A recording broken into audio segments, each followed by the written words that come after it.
Assalamualaikum warahmatullahi wabarakatuh. Perkenalkan, nama saya Wajuda dari kelas PTKC 2019. Pada kesempatan kali ini saya akan menjelaskan sedikit materi mengenai network layer logical addressing untuk mata kuliah komunikasi data. Adapun untuk pembahasan pada materi kali ini ada 3 di sini. Pertama, internet protokol atau IP, kemudian IPv4 address, dan yang ketiga IPv6 address. Di sini internet protokol atau IP merupakan protokol lapisan jaringan network layer dalam layar model OSI atau protokol lapisan internet network ataupun internet network layer pada DARPA reference model yang digunakan oleh protokol TCP/IP untuk melakukan pengalamatan dan routing paket data antara host-host di jaringan komputer yang berbasis TCP/IP. Kemudian di sini ada datagram IP, di mana paket-paket data dalam protokol IP dikirimkan dalam bentuk datagram. Ini kemudian sebuah datagram IP terdiri atas header IP dan muatan IP atau payload sebagai berikut. Yang pertama, header IP, di mana ukuran header IP ini bervariasi, yakni berukuran 20 hingga 60 byte dalam penambahan 4 byte. Header IP ini menyediakan dukungan untuk memetakan jaringan ataupun dengan istilah routing, kemudian identifikasi muatan IP, lalu ukuran header IP dan datagram IP, kemudian dukungan fragmentasi dan juga IP option. Kemudian setelah header IP ada muatan IP, di mana ukuran muatan IP juga bervariasi yang berkisar dari 8 byte hingga 65.515 byte di sini.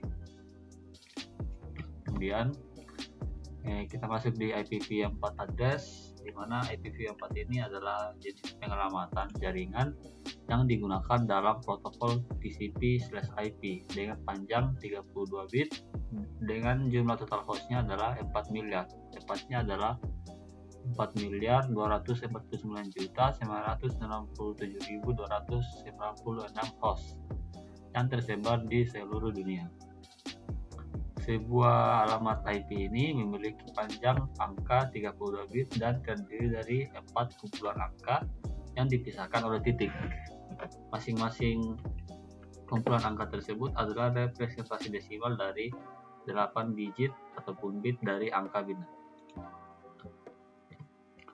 Lanjut, alamat IPv4 ini terbagi menjadi beberapa jenis, yakni sebagai berikut. Yang pertama, unicast address, multicast address, dan broadcast address. Sini unicast address merupakan alamat IPv4 yang ditentukan untuk sebuah antarmuka jaringan yang dihubungkan ke sebuah internet network IP. Alamat unicast ini digunakan dalam komunikasi point to point atau one to one, satu ke satu. Kemudian unicast address ini menggunakan kelas-kelas alamat IP mulai dari kelas A, B, C, D, dan kelas E.